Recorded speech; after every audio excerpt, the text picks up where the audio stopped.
মেয়েদের মাসিক কেন হয়, মাসিক হওয়ার দরকার কি, মাসিক না হইলেই বা সমস্যা কি, আমরা আজকে জানব বিস্তারিত।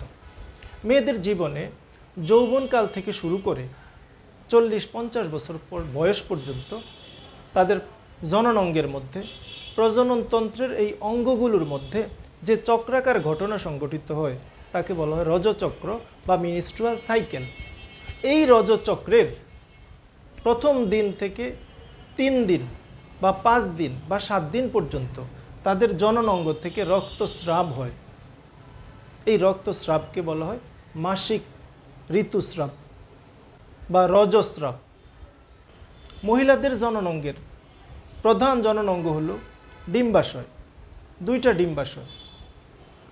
মহিলাদের তলপেটের মাঝখানে থাকে এই জরায়ু, আর জরায়ুর ডান পাশে ডিম্বাশয়, বাম পাশে ডিম্বাশয়। এই ডিম্বাশয়গুলোতে প্রতি রজচক্রে একটা করে ডিম্বাণু পরিপক্ক হয়। সেই ডিম্বাণুটা বের হয়ে এই ডিম্ব নালীর ভিতর দিয়ে জরায়ুর দিকে অগ্রসর হয়। যখন নারী পুরুষের মিলন হয় তখন পুরুষের শুক্রাণু সে ডিম্বাণুর সাথে মিলিত হয়, জাইগোট তৈরি হয়। এই মিলনকে বলে নিষেক। এরপর সে উৎপন্ন জাইগোট বিভাজিত হয়, সেই বিভাজনকে বলা হয় ক্লিভেজ। আর ক্লিভেজের ফলে উৎপন্ন হয় ভ্রূণ, কারণ বিভাজনরত জাইগোটকেই বলা হয় ভ্রূণ। আর সেই ভ্রূণটা আস্তে আস্তে জরায়ুর দিকে অগ্রসর হয় এবং জরায়ুর ভিতরে এসে জরায়ুর দেয়ালের সাথে সেটা যুক্ত হয়। এই জরায়ুর দেয়ালের সাথে ভ্রূণ যুক্ত হওয়াকে বলা হয় ইমপ্ল্যান্টেশন বা গর্ভধারণ। যখন গর্ভধারণ করে, এই গর্ভধারণের পরে বাচ্চাটা এই জরায়ুর ভিতরে আস্তে আস্তে বড় হইতে থাকে।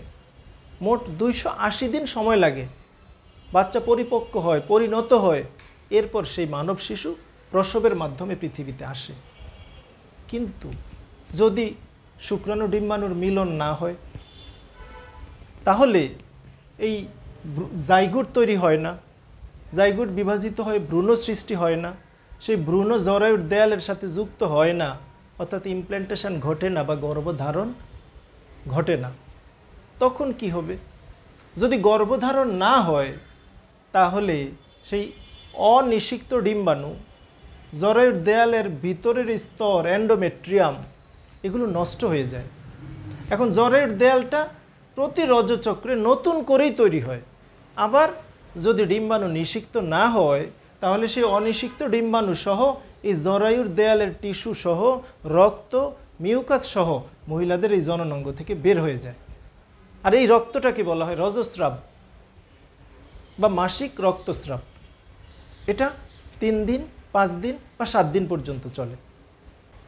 এটা তো সুস্থ মহিলার ক্ষেত্রে, কিন্তু যদি কেউ অসুস্থ হয় তাহলে তার এই মাসিক চক্র ঠিকমতো হয় না।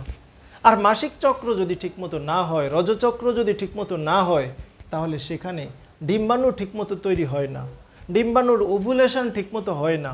আর যদি তা ঠিকমতো না হয় তাহলে পুরুষের শুক্রাণুর সাথে মিলনের মাধ্যমে বাচ্চা উৎপাদনের ঘটনাটাও ঠিকমতো হয় না।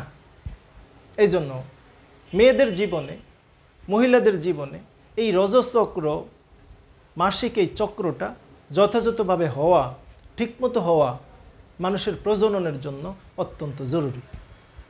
যদি চক্র ঠিকমতো চলে তাহলে মানুষের বংশ বিস্তার এটাও ঠিকমতো চলে। সুস্থ সবল মেয়ে বা মহিলাদের দেহের মধ্যেই এই রজচক্রটা ঠিকমতো চলে। আর যারা অসুস্থ তাদের ক্ষেত্রে এই রজচক্রের মধ্যে নানা রকমের বিশৃঙ্খলা সংঘটিত হয়। আর যখন রজচক্রের মধ্যে বিশৃঙ্খলা দেখা দেয় তখন এই বিশৃঙ্খলার কারণে তাদের যৌন জীবনে, তাদের প্রজননের ক্ষেত্রে, বাচ্চা উৎপাদনের ক্ষেত্রে সমস্যা দেখা দেয়। অনেকে এমনও দেখা যায় যে তাদের বিয়ে হয়ে গেছে অনেক বছর কিন্তু এখন পর্যন্ত তাদের বাচ্চা হয় নাই। এবং কেন হয় নাই সেটা পর্যবেক্ষণ করে দেখা যায় যে তার রজচক্রই ঠিক নাই, তার রজচক্রের মধ্যে বিশৃঙ্খলা রয়েছে।